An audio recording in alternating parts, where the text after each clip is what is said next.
All training failures are not random anomalies.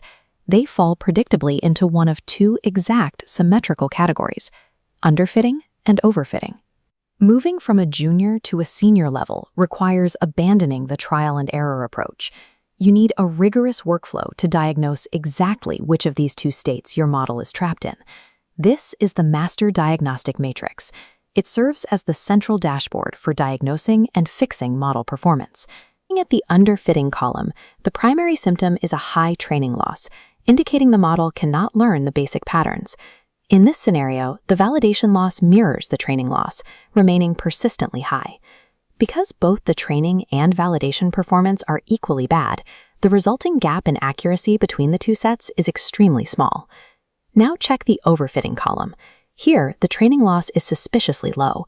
The model is fitting the training data almost perfectly. But look at the critical divergence.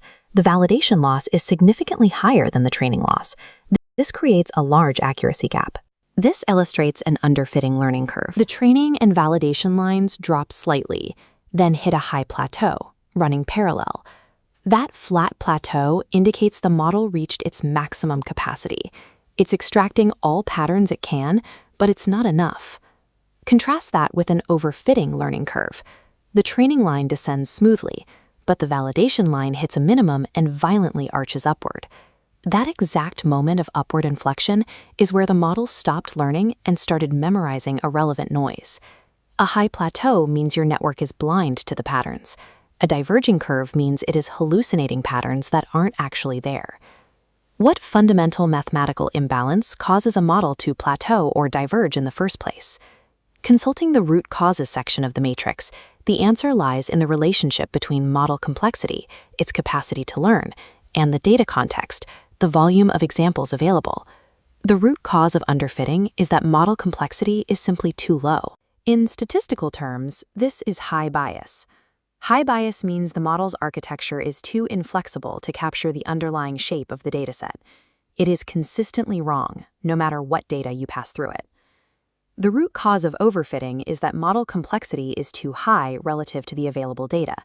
This is known as high variance. High variance creates an overly sensitive model. It has so much spare capacity that it interprets random statistical noise as an important rule. To cure underfitting, you must give the model more freedom and capacity to learn. The matrix prescribes increasing model capacity by adding layers or neurons, feeding it more descriptive features, or stripping away restrictive regularization. Overfitting requires the inverse approach. You must actively constrain the model's freedom to prevent it from memorizing noise.